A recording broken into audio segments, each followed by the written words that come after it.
For those who remember, in April 22, I lost my Jeep in a T-bone collision. Some lowlife without a license ran a stop sign and I took the full force of a Dodge Ram 2500 to the driver door. This guy had no insurance on an unregistered vehicle, driving with a revoked license, and after blatantly driving through a stop sign he knew existed, the cops let him go.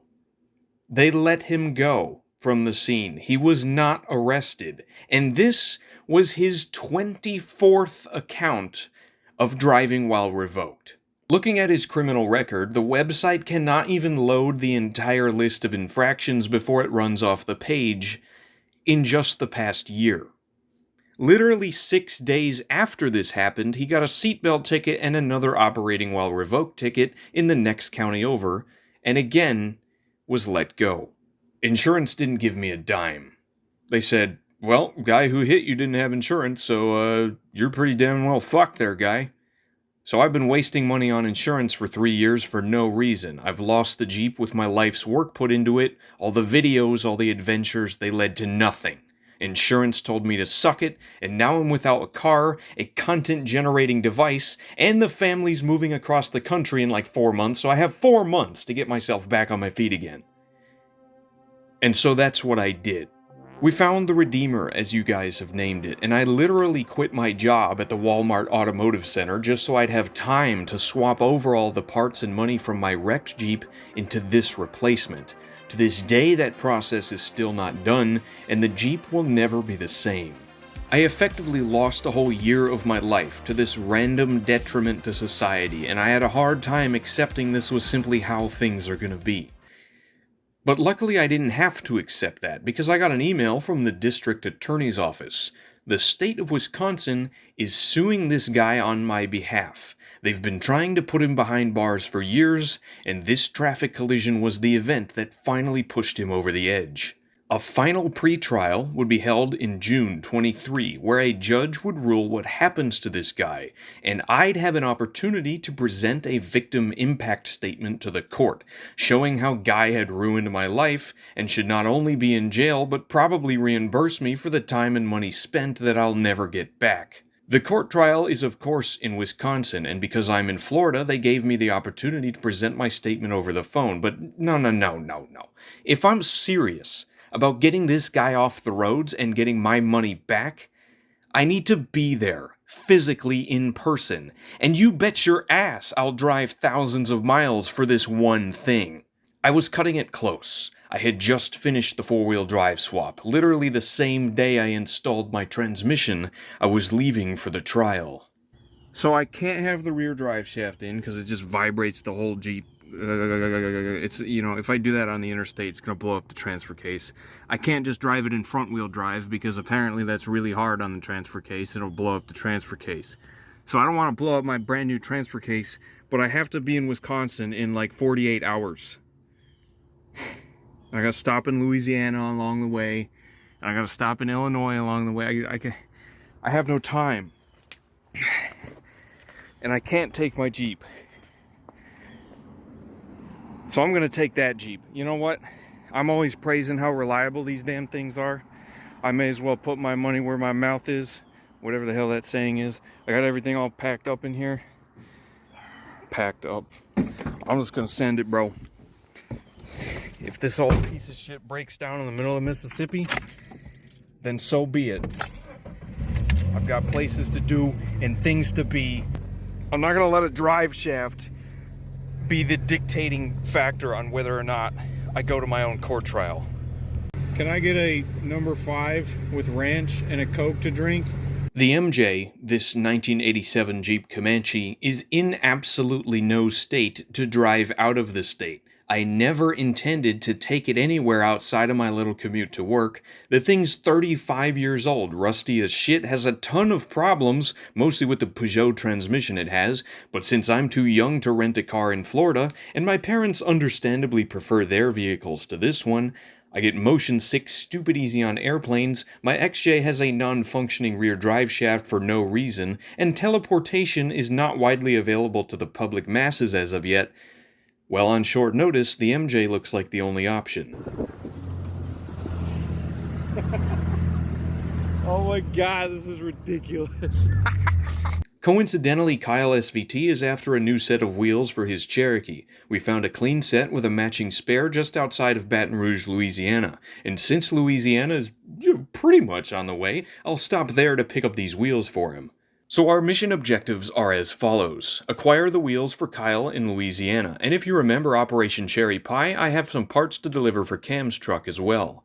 Serve justice for the reclaimer at the court trial, and importantly survive the trip there and back in the MJ. Which again, I went into this knowing full well that this truck is not capable of driving across the country.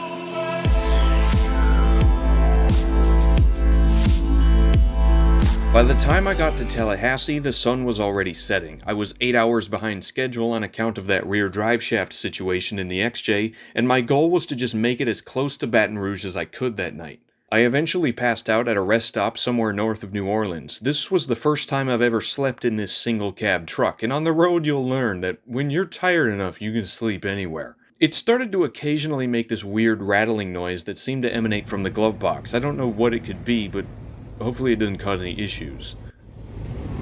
As soon as I start recording, you're gonna stop. I see how it is. But that day, I met up with the guy selling the wheels and got to check out his pretty unique 1995 Cherokee Country. Yeah, I've done a lot of shit to it. Oh, it's got ABS too, huh? Yeah. Wow. Yeah, the Country was fancy. Check out my cold air intake. So I used this heat reflective stuff. Oh, yeah. Box, and then I cut the bottom off of the funnel to pull air from behind the headlight. So it pulls fresh air instead of engine compartment air. Dropped it 10 degrees. Wow. Yeah, I also have my airbox coated with heat shielding. I didn't do this though. I might have to. A project in the works, and the wheels came off a donor vehicle for his four-wheel drive swap, which coincidentally I now have a video on. Sometimes it's nice to be future weighted. Here in Louisiana, gas is still under $3 a gallon. I remember when $2.95 was ridiculous. Oh, how we have been so conditioned. Guys, I found shipment from COD 4 in real life. It's in Louisiana.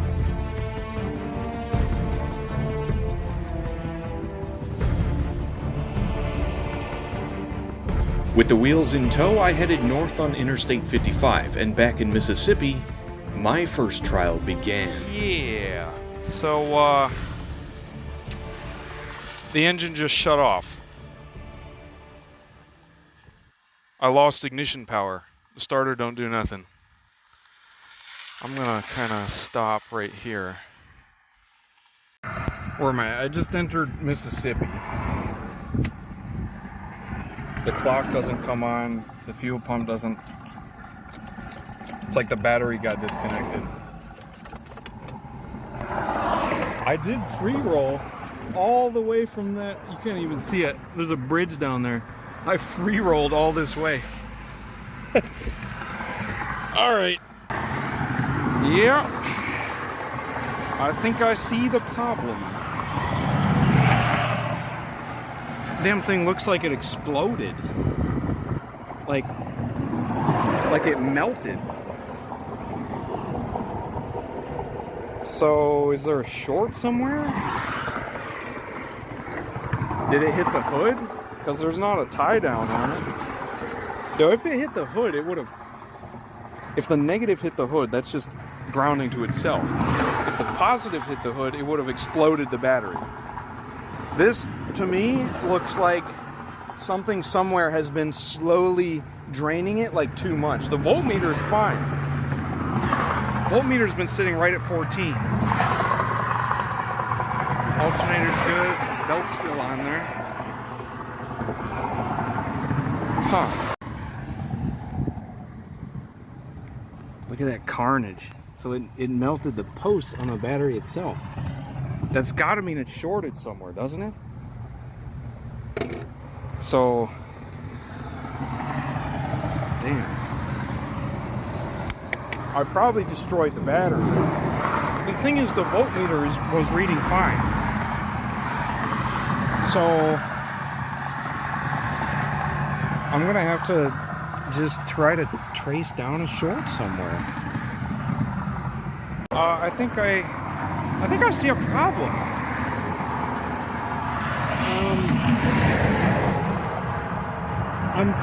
I don't know for sure, but I'm pretty sure the starter is supposed to be up there. So I guess the starter just fell out. I don't know how that can happen. How did both bolts come loose? Like what? And it, as it fell out, the positive wire was rubbing up against the motor mount. It's hard to see, you know, rubbing up against the motor mount bracket because it was just dangling in here. And how does a starter just fall out though? What? Like, I haven't had this thing out of here since rear main seal, and that was like 2+ years ago. So it looks like it's been like sitting in there loose for a long time, and I guess I just never noticed it. It's all scraped down right there, and it finally decided, I don't know what that is, finally decided to just fall out.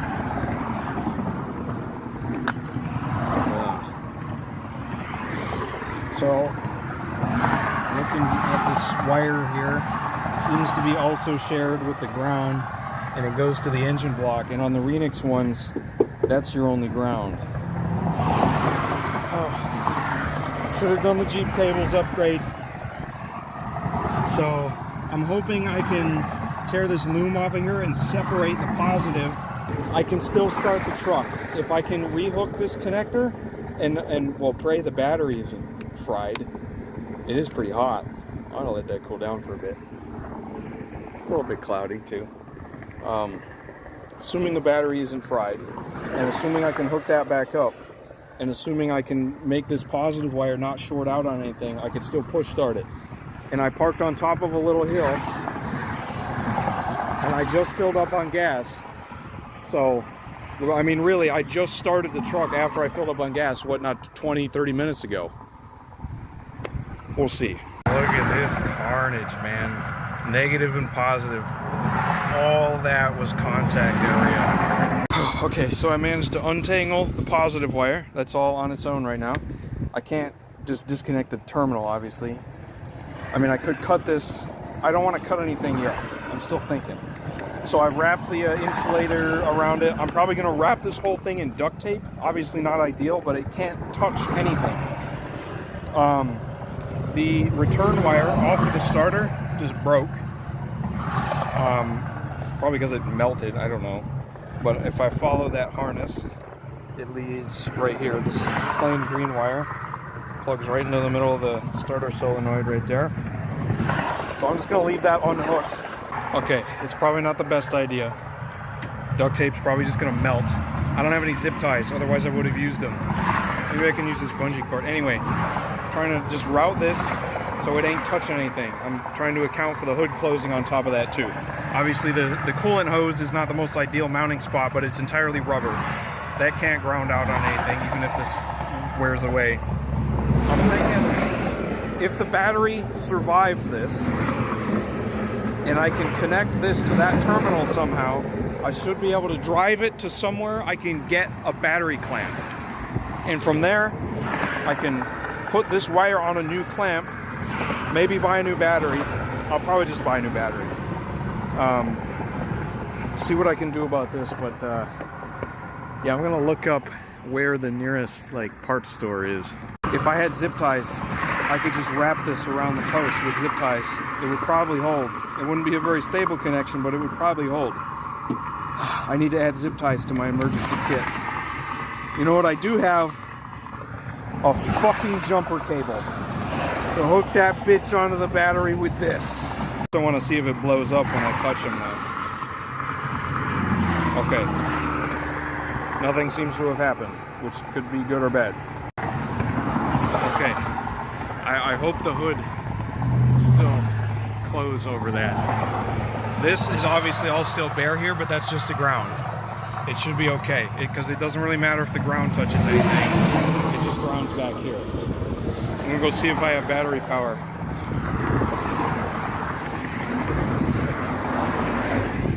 Oh boy. The clock's on. I got dashboard lights. Yes. Yes. But I don't have a starter.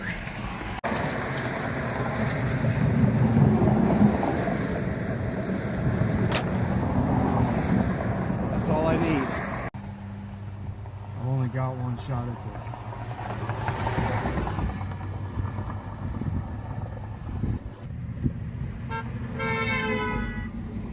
What? I don't have a starter.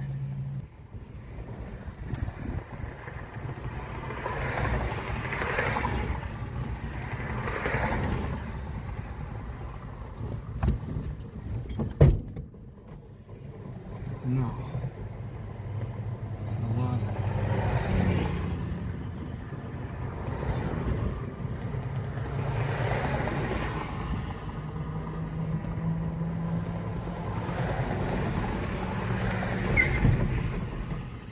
No.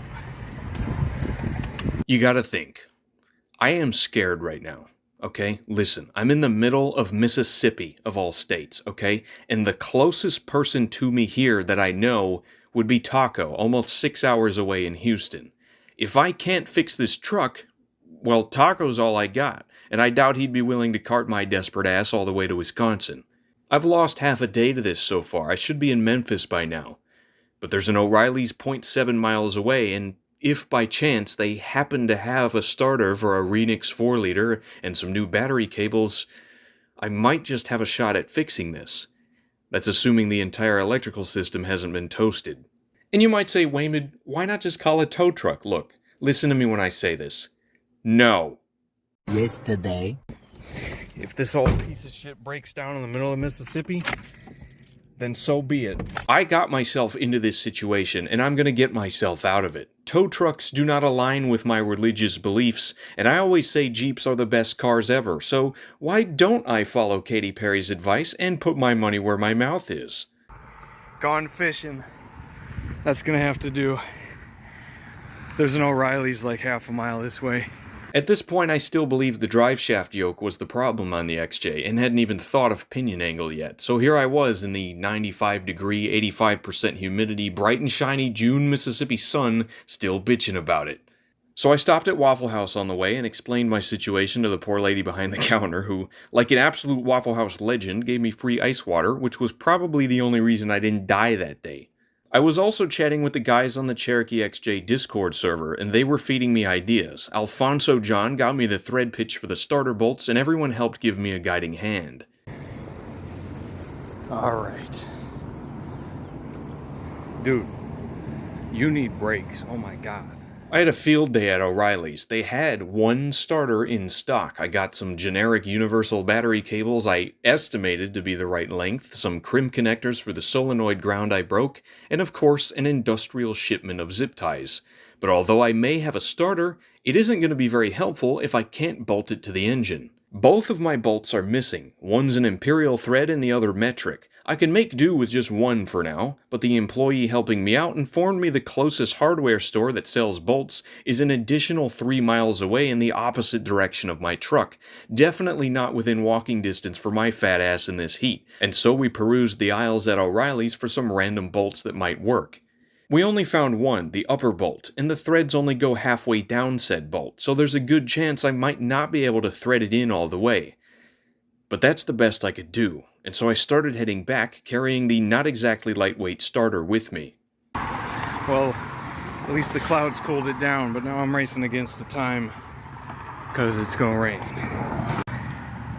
I was only able to get one bolt. This is the top bolt. It threads into the starter. The problem is this bolt is just a random ass bolt from O'Reilly's. The threads stop here, and this spaced section is too long. I can only thread it in, and the starter is just, it's loosely held in there because the bolt doesn't go in all the way, so I need like a stack of washers or something to make this bolt work. So I was thinking, what the hell do I have that I could use as a spacer? How about this son of a bitch right here? Listen, It fits right over the bolt. That's plenty enough of a spacer. I swear to God, if this works. And you bet your ass it worked. The melted battery terminal from the original ground cable is now the only thing holding my starter in. So with the battery terminal washer on there, I couldn't fit the ratchet between the socket and the body right here. I just happened to have a universal extension and I was able to get it. And it's tight in there now. I don't have a lower bolt. I'm gonna have to go to the hardware store and get one. I just, you know, Lowe's was miles away and my ass ain't walked miles in, oh my God, probably since high school. So I would have died, especially in this Mississippi heat. So I'm gonna crank this upper one down. I have driven the XJ with only one starter bolt before, so I know it's possible. I'm gonna go to the hardware store, get some thread locker and a second bolt, and every goddamn time I stop for gas, I'm gonna retorque these. So I bought a brand new positive feed wire. It's connected to the starter, but the starter negative, as in starter, you know, starter ground, the tab on this broke off when I was trying to unbolt it, so I had to buy some of these things. This one's not round, obviously, but they didn't have any that I needed, so I need to cut this off and strip it and put it in that new connector. So Carly, if you ever do watch this video, I hope my stripping and crimping methods stuck with you, because you never know when you might be driving a 1987 Jeep Comanche with a 4-liter and the goddamn starter falls out on the interstate, leaving you stranded in fuck all nowhere Mississippi, in a place you've never been, nowhere near anyone you know. That's gonna get me home. Okay, starter's all hooked up. Only one bolt in it, but it's hooked up. Now I'm gonna replace this ground wire. I have to connect the positive to the starter solenoid somehow. The old wire is like twice as thick as this dinky little wire here. So I'm trying to figure out what I can do. Like if I had this end on the other side, I could just attach it to the bolt that goes through this clamp. In the short term though, I'm just gonna have to cut some strands off of this wire so it'll fit into this crimp-on. I hope that'll work. Okay, only bending 4 strands out of the way. I can get it to fit in there. I don't know, maybe 5. I want to talk about a sketchy crimp. That's it right there. Now, we'll see if this battery is still usable. Okay, so negative, disconnected. And of course the damn terminal doesn't fit over it.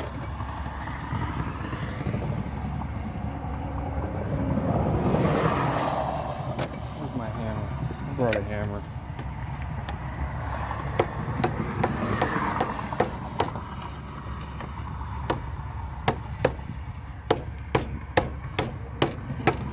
Dude, that is way too thin. Oh my God.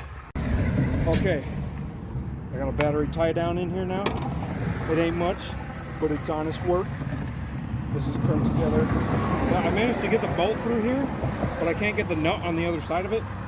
And it like bent it in such a weird way that it's on there tight. It's connected the engine, connected to the starter.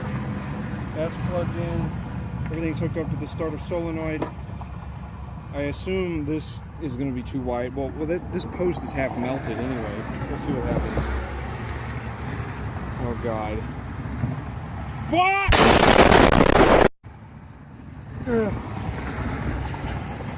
Okay. Damn it, Kyle.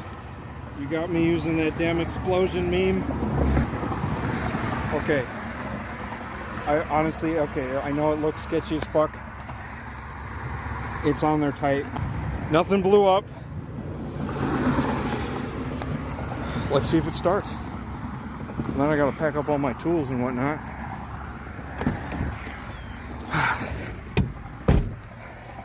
Nobody came.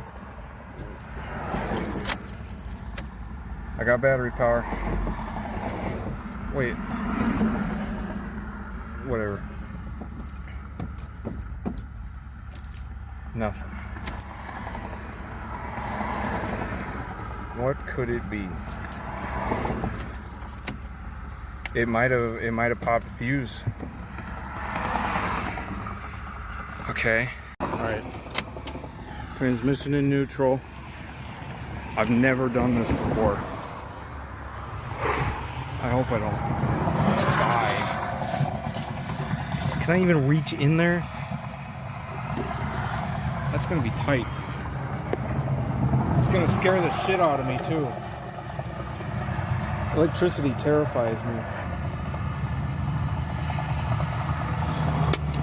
Oh.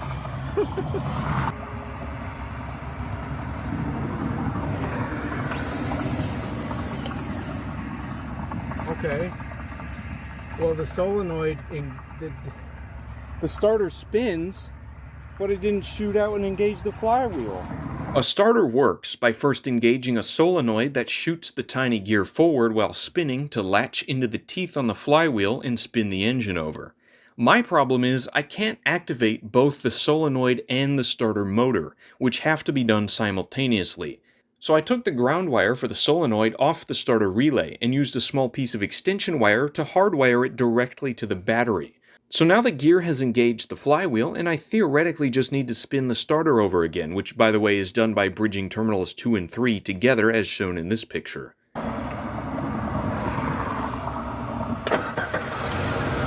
Yeah! Yeah! Fuck yeah! Okay, I probably just about fried my brand new starter. This is the mini wire. This is the thing that kicks out the gear.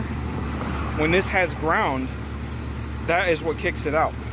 And the reason it sounded so weird when I started it is because I left that connected like a fucking idiot. I've literally never done that before. So,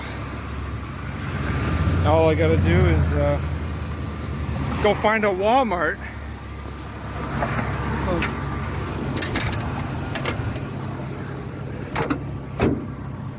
Thank the heavens. Oh my Christ. I don't ever want to shut it off now. It's idling a little low. It's probably not very happy. We probably lost a couple fuses here and there. I don't know. I'll see what it does when it gets warmed up. A lot less of a distance when you can drive. I gotta get my core refund for my old one. But I guess I fried the solenoid. So I'm hoping they'll have a new one of those. If not, it's the screwdriver trick for the rest of the trip. I guess I gotta shut it off now.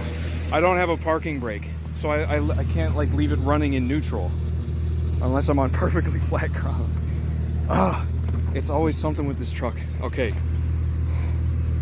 At least this time, I'll be stranded by Burger King in a parking lot and not on exit 17 on I-55 northbound in Mississippi.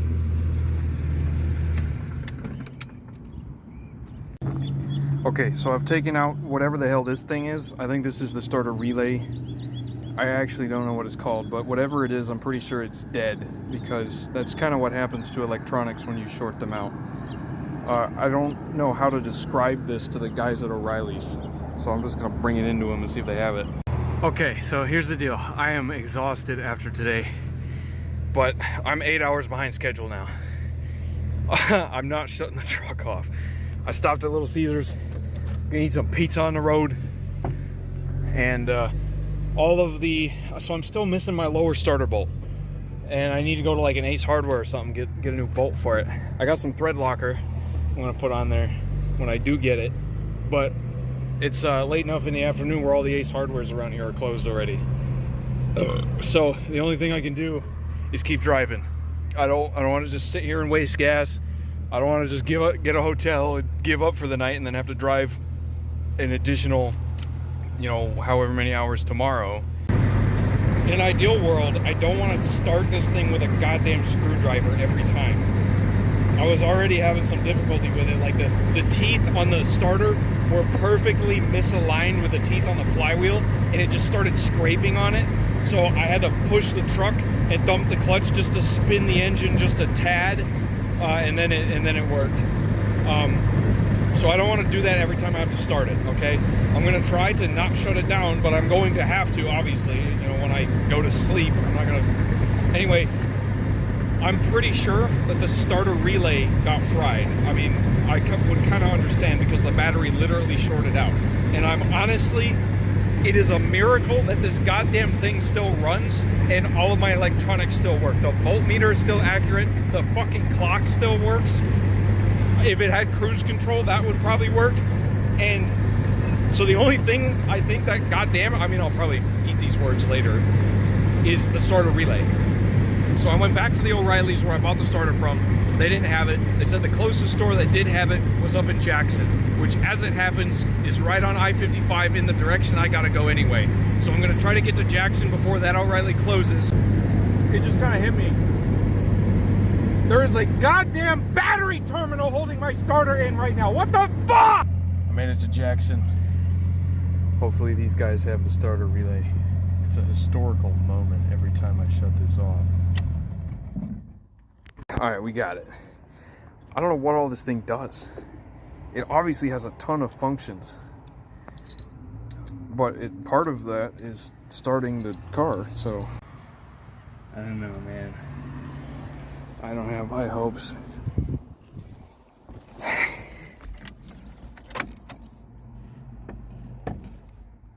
No. Oh my god.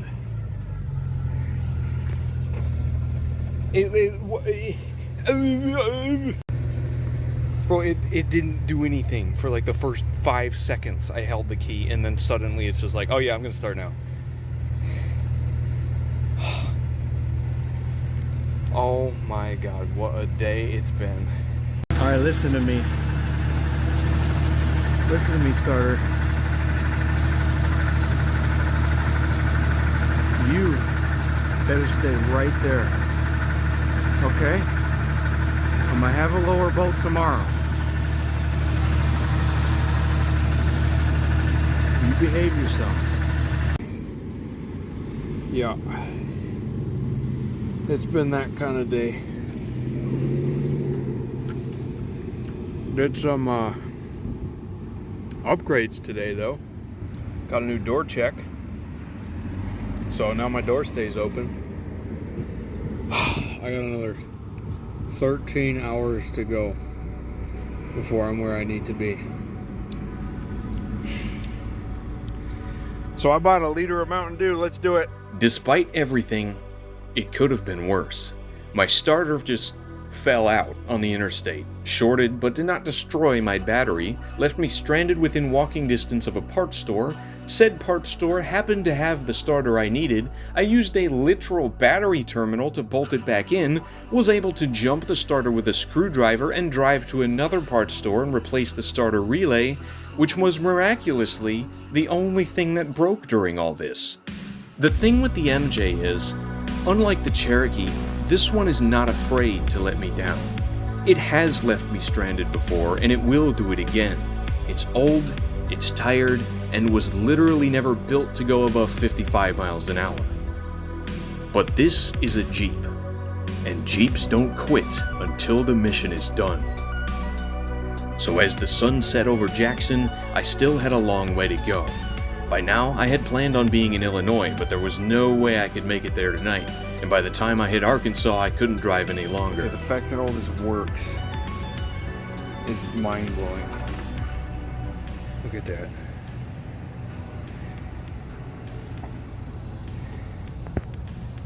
If I tighten that bolt back up, it had loosened up maybe a quarter of a turn. Oh, I'm watching. And it was a little bit low on oil. So I put half a quart in here. I don't even know where I am right now. Let's get back on the road. James in the Cherokee Discord server was my eyes in the sky that night, so I asked him to scout ahead for a hotel on Interstate 55, and he found multiple in a little nowhere town called Blytheville, Arkansas. Why did I say that so ominously? Well, he took a look at the crime rate in Blytheville on this website that ranks U.S. cities from a scale of 0 to 100. So 100 means the city is the safest in the country, and a 0 is literally downtown Chicago. Blytheville, Arkansas, right, you've never even heard of this place, okay, has a rating of 2. So I pulled into this hotel parking lot and I'm thinking, boy, this is going to be great. I'm going to take a shower, have a mattress, and I only have a 1 in 23 chance of getting shot. But I didn't even have the energy to get out of the truck. I passed out right then and there in the cab of a Comanche in a Super 8 parking lot in one of the most statistically dangerous places in the entire country. It didn't matter anymore. I had won that day.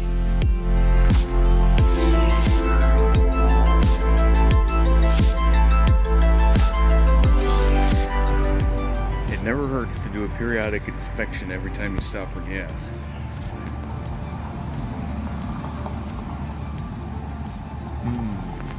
So, that would be the source of my very slow coolant leak. I don't know, it's probably leaking various other places too. I put about a quart of water in here. That's the reservoir itself that's cracked, so I'm gonna need a new bottle. I really should just open loop convert it. I'm actually bringing this to Cam so he can open loop convert his, because I figured I'd never get around to it. But if my bottle is cracked, well, that might be some motivating factors right there.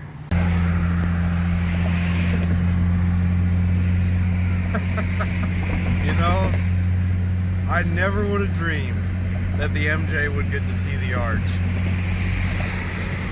You're doing a damn good job, you piece of shit. Look at you go, old girl.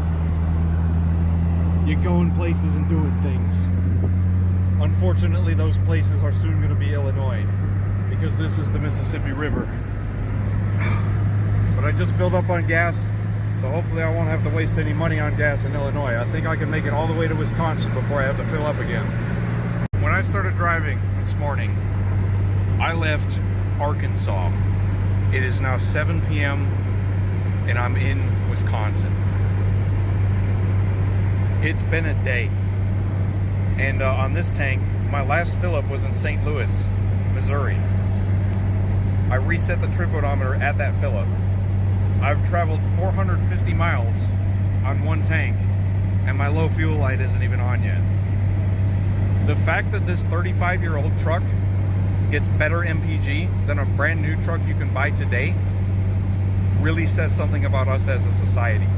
I should note that none of my friends here had any idea I drove the MJ. Cherry pie. They all thought I was in the XJ. Oh my god. You drove it back? It was so close to escaping. You doomed it this time. It made it, despite everything. With the same transmission? You wouldn't believe it. Really? No, I had to swap it out on the drive up here. Are you serious? No. Okay. But I did have a similar incident of similar caliber to a transmission swap. I got a good story for you. Yeah. Got the fan override. Nice. Nice fan shroud. I like it. Certified, man. I don't know why the one I had didn't fit in here. It's paint match too. I see. It could be bad motor mounts. Like the engine could be sitting lower, and maybe that's why I couldn't fit the shroud in here. Maybe, but I don't. That'll work. That works just fine. Yeah. It helped a lot by itself. And then we Yeah. did this. So, was it overheating? I know it's the battery wire. It's really bad, I know. Yeah. And after you hear what just happened to me in fucking Mississippi, Yeah. you're gonna want to do your battery cables. Yeah.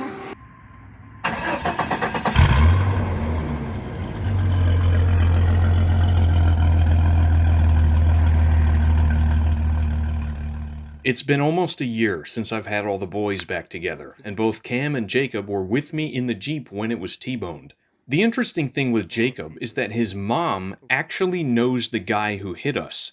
I don't really know how exactly they know each other, but he is literally a drain on society.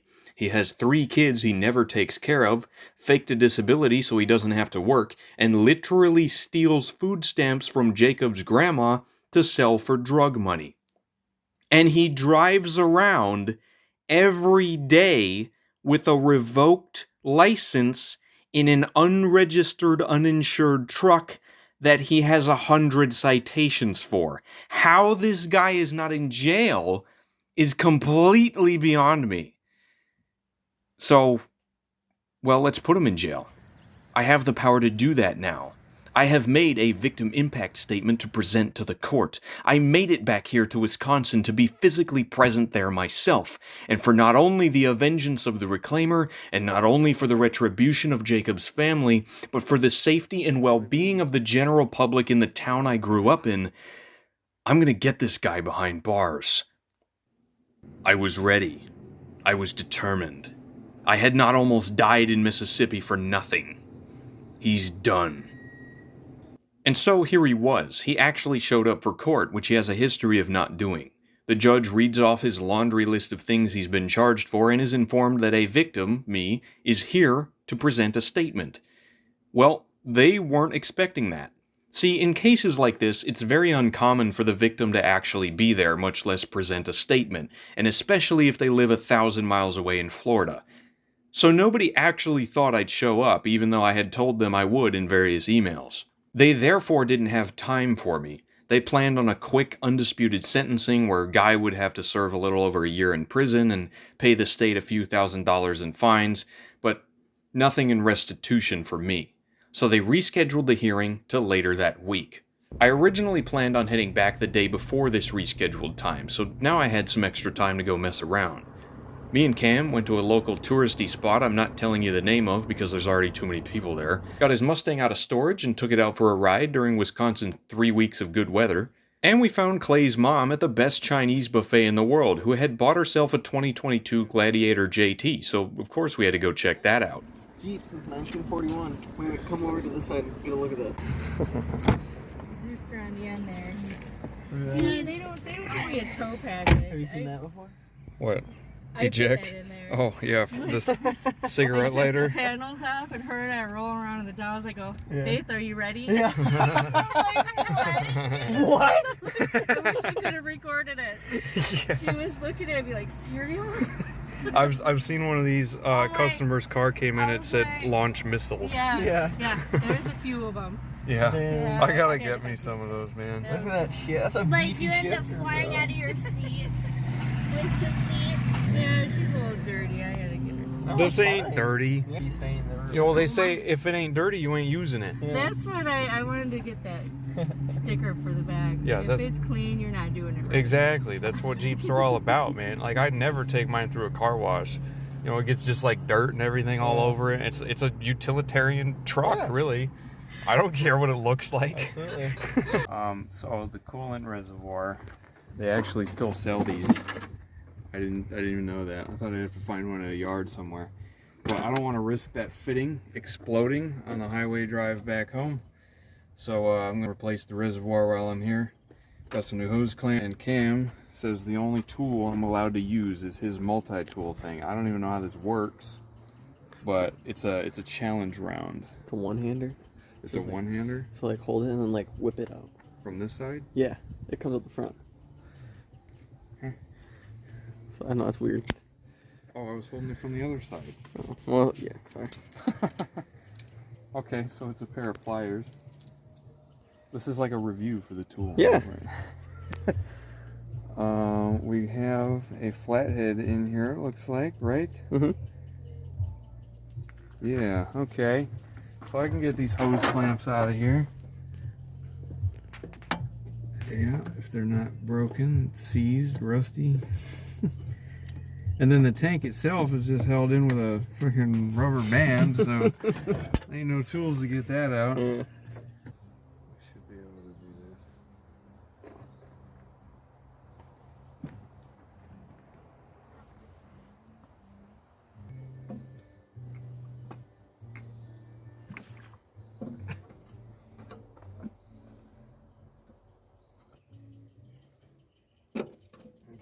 I will tighten.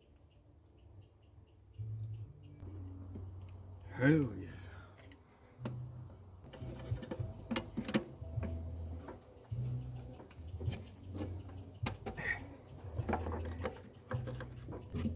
Yeah, they're still pulling that one, right? Yeah. Yeah, go ahead and dump her in there.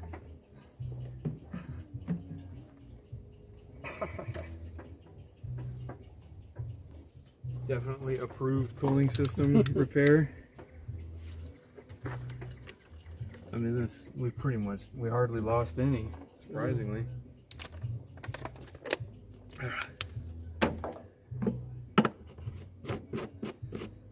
Boom.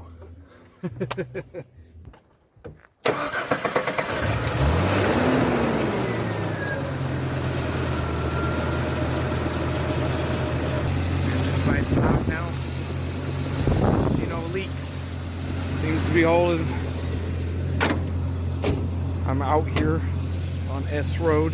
This was the only like off-road trail that was anywhere near my house, and it's not even really off-road, it's just like a sand trail. But the old girl remembers. While here in Wisconsin, I stopped by my old local junkyard to pick up a drive shaft for the XJ because at this point I thought the slip yoke was the problem, not the pinion angle. Harper's Salvage is where the reclaimer went after I stripped all my parts off it, and these guys actually had a Comanche in the yard. It was a 1987 4-liter 5-speed 2-wheel drive long bed. The engine, transmission, and taillights were long gone, but it did still have the tailgate, which for $100 I immediately impulse bought. From there, I still had to deliver these XJ wheels to Kyle, so I headed in his direction and again showed up in the MJ unannounced, which he was not expecting either. Hello. Yeah. How are you? I'm good. Good to see you. I made it. You did. You took that here? You wouldn't believe it. That's awesome. It shouldn't have made it. It But it shouldn't have did. made it here. But it did. And now, Is it more impressive the second time than the first time? yeah, every additional time, it's like, no, it shouldn't have made it the last time. How did it make it this time? And now we have 3 of them in the same driveway. That's pretty good. And the time-space continuum hangs by a thread. We question the very fabric of the universe. Man, the last time there's been 3 of these in the same driveway was probably in 1992. Natural weight reduction. Oh yeah, oh yeah. If you Got 2 long beds too. yeah, kick it hard enough, pieces fall off. Yeah, there goes one. That's so cool. Here's a souvenir for you. Oh, thank you. Me and Kyle got up to a whole bunch of stuff, so much stuff that I'm gonna make it its own separate video, where I got to drive his legendary TJ, ride along in his legendary Terminator Cobra, and help him with some regular maintenance on his legendary Cherokee.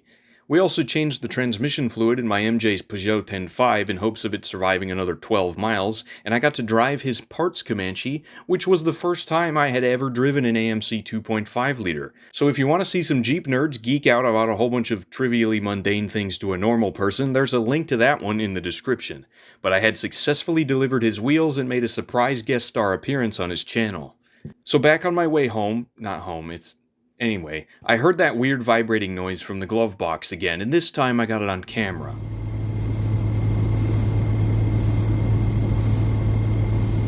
It just sounds like some meaningless trim piece rattling around, but ever since the starter fell out, I'm all paranoid. Back at the second final pre-trial, the showdown began. Guy, of course, had an attorney who fought tooth and nail for him. He was a real pain in the ass, but so was I. I got to speak at the witness stand. I was sworn in and everything. I'd never been in a real courtroom before, so it was pretty nerve-wracking. But I made my speech, and I told them everything. I told them how this man not only stole my car, but my life's investment. And not only did he steal it from me, but from you guys, from the channel. It wasn't just me that lost this silver Cherokee, it was all of you too. And all the videos it starred in could no longer continue. My traceable source of content revenue income could not continue without this Jeep, so he stole a job from me too. All this stacked on the fact that he should have been off the road permanently decades ago anyway. Like in other states, if you're caught driving with a revoked license once, it's an instant, indisputable, no bail, 90 days in jail. Just because I happen to be geographically located within the territorial confines of Wisconsin, this guy can rack up 24 infractions in this one county alone and get nothing but a slap on the wrist every time. So despite what petty arguments for this guy his attorney could whip up, the judge understood that I had factually, genuinely driven here from Florida for this one case. And I won the trial. Ladies and gentlemen, we got him. The final verdict states this guy owes $957 in fines to the state of Wisconsin, will serve 300 days in jail, and owes me $12,469.71 in restitution. That number calculated myself using a spreadsheet I had kept of every cent I spent on the Jeep over the years. And the state attorney brought up a good point. Since I had driven all this way, well, there does exist a federal mileage reimbursement. So for the calculated 2,602 miles I had to drive to get here and back home at a 65 cents per mile, the judge tacked on an additional $1,691.30 to the original restitution amount, meaning Mr. Guy who destroyed my Jeep officially owes me $14,161.01. Will I ever see any of that money? Well, I don't really think so. If anything, it'll be in measly payments of $35 a month, but that's fine. Because after everything he's done to the city, Jacob's family, and my Jeep, he's gonna be in debt to me for the rest of his life. And that, I call mission success.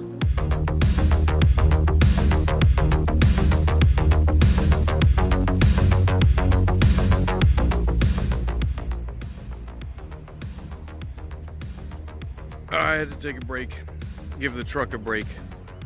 And the Dairy Queen drive-through, the damn engine started overheating, so we're cooling off. And as I sit here and think and process everything that just happened, it's over. I don't have to stress about it anymore. There was a verdict. He's going to jail. He owes me money. That's it. We're done. He's off the streets. I did the right thing. I did the right thing, right? Guy at the Taco Bell drive-thru, just like, you're just gonna pull up in a Comanche, bro? Oh my God, dude, you don't see too many of these driving around at all. I'm like, shit, somebody who knows what it is. We meet again, the Ohio River. And again, I have escaped the territorial confines of Illinois without stopping for gas. First time I took this thing to Florida, you know, without the intention of ever making it leave the state, I went through Alabama instead of Georgia. But this time I think I'm gonna chance going through Atlanta, because by the time I get there it'll be nightfall, and usually at night Atlanta is a lot more lenient when it comes to traffic. So, this time I get to drive over the Appalachian Mountains. And famously, you know, every time I do so, I like to see if the Jeep can do it in the overdrive gear the whole way. Never downshift into fourth gear and drive over a whole ass mountain range. Well, the thing is kind of loaded down. So I'm just gonna keep my pedal down and my speed up. We'll see if the old MJ's got it in her.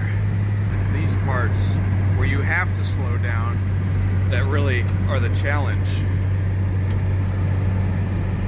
Because once you slow down into that range where it wants to pick fourth gear, it's hard to regain that speed in overdrive. And of course all these people are going, what? Oh my God, you damn tourists. Have you never driven over a mountain before? Come on! Come on! Come on, old girl, you got it! You got it! We're still in fifth gear! Come on, come on, come on, come on. Let's get some of that momentum back. Oh, boys. Nice. And as the sun sets over the Appalachian Mountains, the MJ has officially made it over the entire mountain range without ever downshifting into fourth gear. I mean, to be fair, I got 355s in the axle, but let's not talk about that. Let's just look at this sunset, man. Look at that shit. That's beautiful.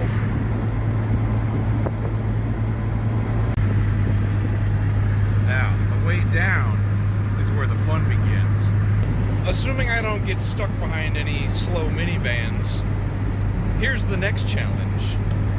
Can we make it down the mountain without ever using the brake? Only the engine brake with a manual. I think we can do it. You bunch of wusses! Look at all those brake lights! You a bunch of pansy-ass bitches! I ain't even on any of the pedals right now. Oh my God, I love this truck. I love it! Yeah, it'll just engine brake like right at about the speed everyone else is going. Honestly, I gotta give it some gas. You don't keep up with everybody. This shot at this rest stop, southbound Interstate 24, just to north of the Tennessee-Georgia border. Well, this is the only rest stop in the country where I've taken pretty much every one of my vehicles. If there's one thing in this world that remains a constant, it's me at this damn rest stop. I always stop here now. You know, it's special in that it is nothing special. Dude, where did all my oil go? It barely reaches the dipstick. Dude, I am glad I check this every time I stop. Just when I thought I was home free, I got half oil capacity in the damn thing.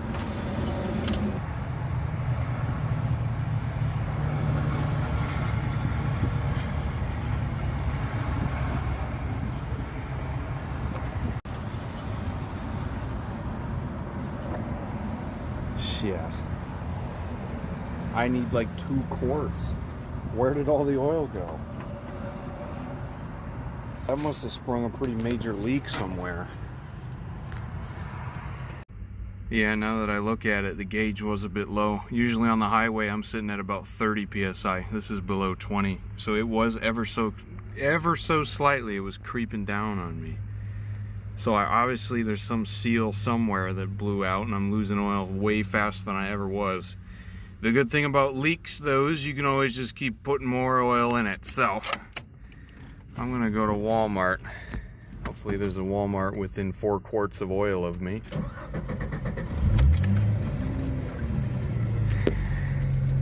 Come on now. It's better than nothing. Dude, 5W30's on sale. Hell yeah, bro. And look at this auto care center. This is the fanciest shit I've seen in a Walmart, bro. Wish the store I used to work at looked like this. So it took me 3 quarts to get it back to the safe zone. I don't know when it started leaking, and therefore I don't know how fast it's leaking. So I'm just gonna have to stop more frequently and try to get a range, you know, I'm gonna have to check it after some more driving so I get a feel for how much I'm gonna have to put in there. So I filled up with gas in Tennessee because it's a bit cheaper here than it is in Georgia. So I'll probably stop at every quarter gas tank. Come on now. Okay, it just failed to start.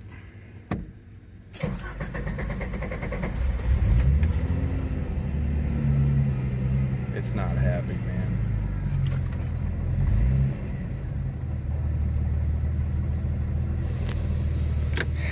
Come on, old girl. That's pretty fucking delayed, man. Look at that oil pressure. What happened to you? Wake up.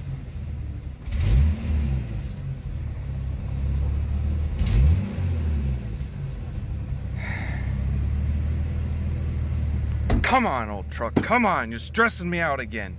We were doing so well. And now I'm in Chattanooga, Tennessee. And you're acting up.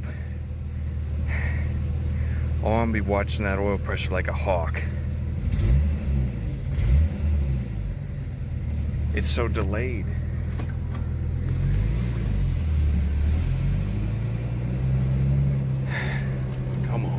Come on.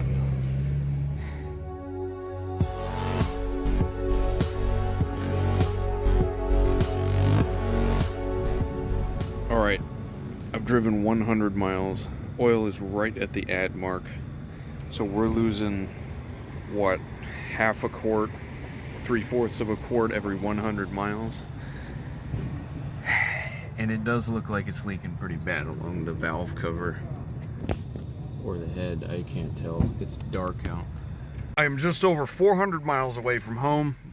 So by my calculations, assuming nothing else goes wrong, I know should only need just over 2 quarts of oil. Oh my God. So I stopped at this knockoff Quick Trip, picked us some more oil and some donuts. Hopefully this thing doesn't die. Okay, she sounds a lot happier now, honestly. I did run it pretty damn low on oil because I didn't know it was leaking. Like, how is that my fault? Okay, but with full capacity oil in the thing, it's a lot happier. We'll see how far I can make it.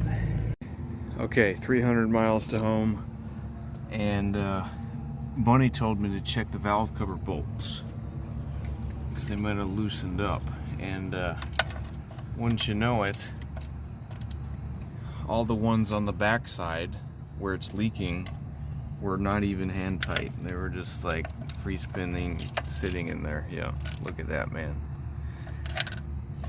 So I'm hoping that's all it is. I tightened up the ones on the other side. We'll see if tightening up those valve cover bolts will fix the oil issue, because it makes sense just looking at it.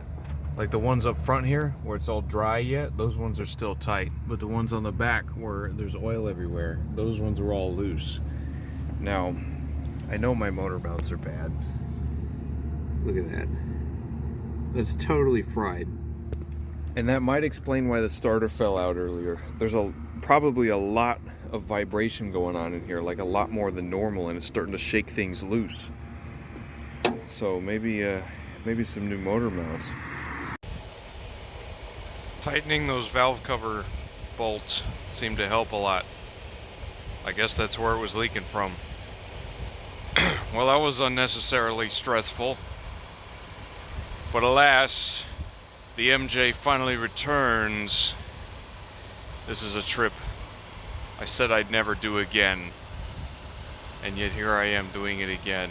So, I don't ever want to do it again. Oh my God, I'm tired. It's 5:30 in the morning. I've been driving since Illinois. I've been watching these gauges like a hawk, man. I've had the battery short out, so I've been watching the voltmeter. I had the coolant bottle explode, so I've been watching the temperature. And I had no oil, so I've been watching the oil pressure gauge. Oh, I just ate at Waffle House. I am rejuvenated with the energy of 1,000 Waffle Houses. I shall return home before I gotta work tomorrow. I'm hanging on by a thread, and I just got death wobble.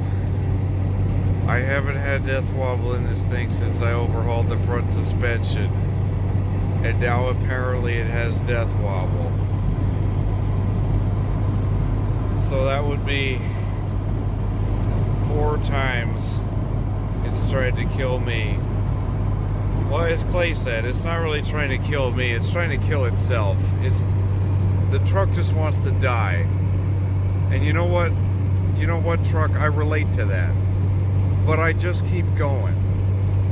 For some reason. I am 40 minutes away from home. It's like we're just crawling. The fact that this thing can still go 65 is oh my God, I don't even want to talk anymore. Every time I praise it, it's like, no, actually I can be a lot worse. Oh my God. And all of this started with a goddamn drive shaft slip yoke. Oh my God! Now, you'd think 10 minutes from home, surely, after everything, surely nothing else could possibly go wrong. And you'd be right, because I made it. Those final moments felt like I was crawling to the finish line, awake for 21 hours, driving 1,000 miles in one session. The truck was beaten and bruised, but we made it. Thanks to Clay, Stars, and Erilyn again, because they kept me awake in that final home stretch.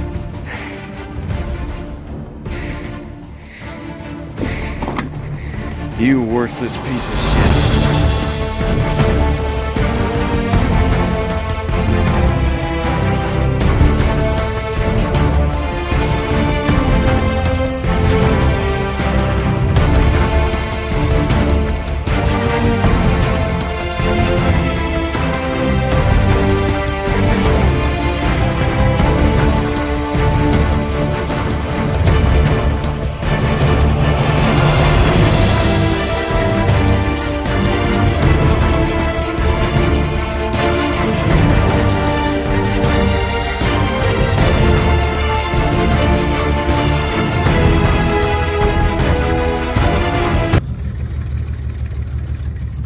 Yeah, I started it up for the first time after this trip and now it's misfiring.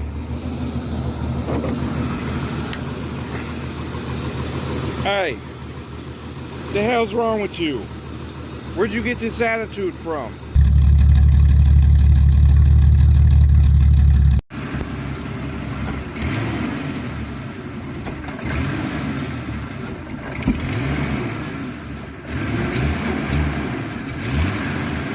The MJ went into timeout because I'm mad at it, but to be fair, it did get me there, and it did get me back. I would still take this thing over a modern Fiat anytime, anywhere, and I'm proud to stand by its side this July 4th. Okay, well, as I said, every time I praise the thing, something else goes wrong. We have a very bipolar relationship, but now the case is over, and Operation Justice is complete. Thank you all for watching and staying with me through all this, and let's hope it never happens again.